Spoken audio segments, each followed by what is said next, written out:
we're going through the example, the ASP design example. So because most people haven't really looked at it, we kind of going through it in detail, and you missed out. So I would suggest that you get with one of your co, and you get. Or if you want, we can probably afterwards or something. Right. So, for this reservoir, temperature is converted to around here. Right, yes. So you see why you really need to pay attention to the units. Because remember the two others before were standing equation. Yeah. And this one, I don't know whose own it is, but the units, you're right, so the temperature. So that's why the 460 plus the 160. I use PSID, so I add 14.7 Yeah. to the pressure value. What would be interesting though, Case, is to work out the difference, what impact it actually has on the number. But you, I mean, I'm not in any way negating. No, I know. what you did. They say assume Z, I went and calculated Z using the form equation at the gave us and so forth, and then went to the Kant's chart and then was Z, and then moved through coming down. Okay, so, you actually did it then, you went to the volume of oil by the GR divided by 1,000 to give you it in MSCF. So we know that the barrels of oil is going to be the rate that we're designing for, which is 2,300, multiplied by the oil cut, which we know is 0.25, multiplied by the GOR, which we're given as 300. So that's how we got, and then we divide by 1,000. Yes? So Adriana, what we got? Yeah, we got that. Wonderful. Everybody following? Varun, you following? That's only one day. It was awesome. That the one year I didn't agree. Yeah. 1,000, 75.3, 1,000 is really MSCF per foot cube. Yeah. Yeah, MSCF per.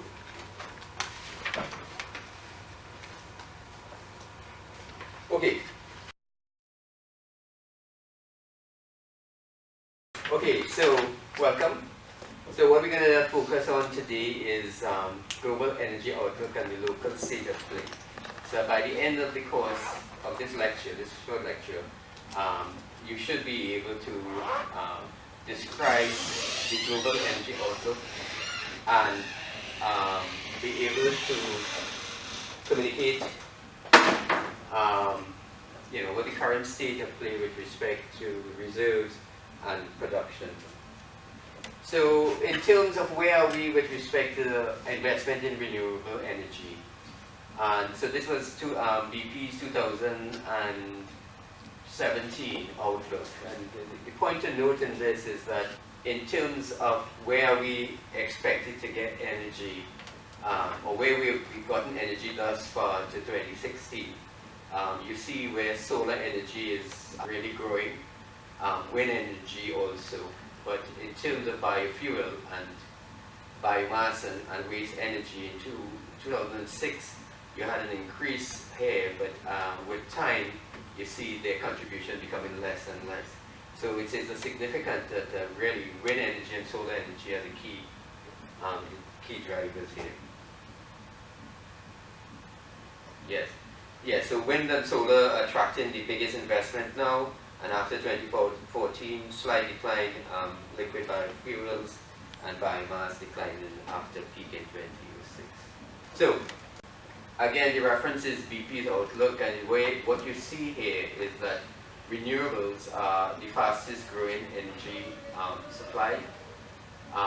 You have gas, and you have some oil and gas still being very dominant by 2035.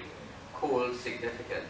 In terms of what you see going forward would be that the oil falls, coal falls, gas, and so you see companies like Shell buying up BG, and in terms of people focusing on gas, so where they get acreage, what they're going after is really gas, and why. So renewables have a little way to go before they really are a dominant factor. But in the meantime, what is the cleaner fuel? And gas is. So that's why they kind of focus on it. Makes sense, right? So this is a group of countries, and what we see are the non-OECD Asia, which is predominantly China and India. They are the ones that are taking the lead in terms of demand, in terms of consumption. So you see the OECD, the Organization of Economic Cooperation. Those are companies, countries like Europe and America. They basically remain flat with slight decline. So in terms of bringing it back locally, where are we with respect to oil and gas in Trinidad and Tobago? So this is something I took from Alan Russell. And it basically shows you the value chain. So predominantly we are a gas basin. And so we explore and we convert it to liquefied natural gas and we ship. And then you have regasification and to market and then regasification. In terms of domestically, we have NGC, they buy the gas, and then you have, it goes to power, light manufacturing, ammonia, and petrochemicals, to a large extent point leases. And then you have some oil, some refining taking place, again, to a much lesser extent as the oil production in Trinidad continues to decline. Their perspective on what it is that the country and the government is focused on, we'll come to that in a little while. But in terms of Trinidad gas demand, to a large extent, a lot of it goes to electricity from a domestic standpoint. We have TGU, which generates 720 megawatts. And then we have Trinidad and Tobago has 4 LNG plants, trains 1 to 4. We have 20 world-scale petrochemical plants, 5 power plants. Trinidad and Tobago being the world's largest exporter of ammonia, second largest exporter for methanol. And so the demand is for natural gas is pretty high. It's almost 4 AF per day. Potential downstream manufacturing projects range from the manufacture of calcium chloride to dimethyl ether. And this is what I want to share with you. So in terms of, this is based on the Ryder Scott 2014, which is approximately 3 years ago. And so you see in terms of proved reserves, we have 12.2 in 2013, 11.5, and to a large extent you would see, but even in the different categories, probable and possible, that you have your reserves falling. So this represents a continuing trend in which the rate of production is exceeding the rate of replacement, which is the RP ratio. And whether you're aware or not, but a lot of the majors, when they quote their financials, when they go to the analysts and they talk about, okay, what have I done? They would refer to their replacement ratio. And companies like BP and Exxon would quote over 100%. Because what that tells you is that they have a history, or they have evidence to support them growing or having a business in the future, as opposed to a short-term type business. So it is a factor that we need to really consider. So we have not been replacing our reserves. So we continue to use a lot of natural gas. Our reserves are small, and we really don't have any evidence of it being replaced. So overall, this kind of represents the state of play of our gas industry. And we have some interesting things coming up. We have renewals of our gas agreements for trains 1 to 4. And what I would like to point out to you is in terms of, this is where we are at, and we've fallen off a cliff. And we need, just to maintain the amount of lights we have on the island going forward, we need 2.3 TCF of gas. And we really don't know where that's going to come from. Any questions? Any thoughts? You all were aware of this information? Yes? How does it make you feel? Okay. Generally, I have work to do, but as exploration is ramp up for gas, further out in Arctic water horizon to bring gas. Sure. Yeah. So I have a question. You said we have to, there's a replacement. How do you replace reserves? You explore and you find. Yeah. Yeah, that's the point. The point is that Trinidad, we have been really blessed in that we had a lot of oil and gas for such a small country, for such a small population. And we had some oil boom, some gas boom, and so we had a lot of money. What did we do with it? And the fact that our reserves are finishing, where does that leave us now? And so what Alan Russell and they were putting forward for discussion really is in terms from a planning perspective, what are we doing? So there's no more to find.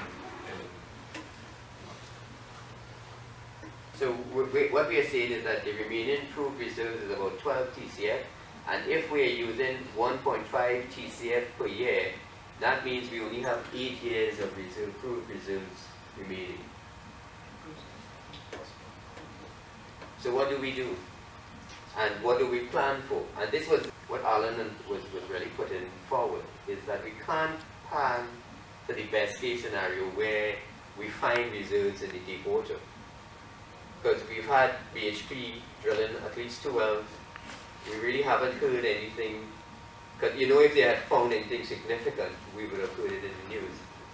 And so we're trying to get some gas from Venezuela.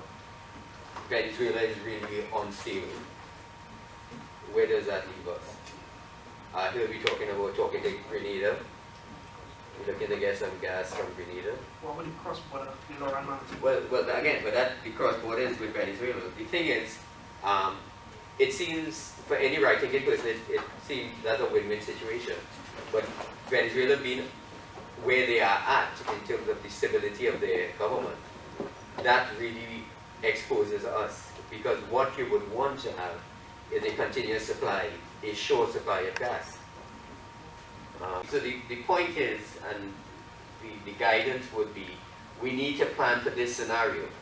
The base case where reserve deplete, revenue short, and what happens with respect to the social pressures. As we are seeing now, as we adjust to the new norm of oil price, we have a lot of social unsettling within the country, and that will escalate not only because of the drop in the oil and gas price, but because we don't have reserves. We have been short in the Point Lisa's plants for a number of years, and we have been losing money, corporate taxes, whatever else. So we have been losing money because we don't have gas, and that's a reality. And so therefore, the request is for the powers that be to really plan for that type of scenario, and it would mean adjustments for all of us. So just in summary, so fossil fuels still account for about 77% of energy use in 2040. Renewables are the world's fastest growing energy source, with consumption increasing by an average of 2.3% per year between 2015 and 2040.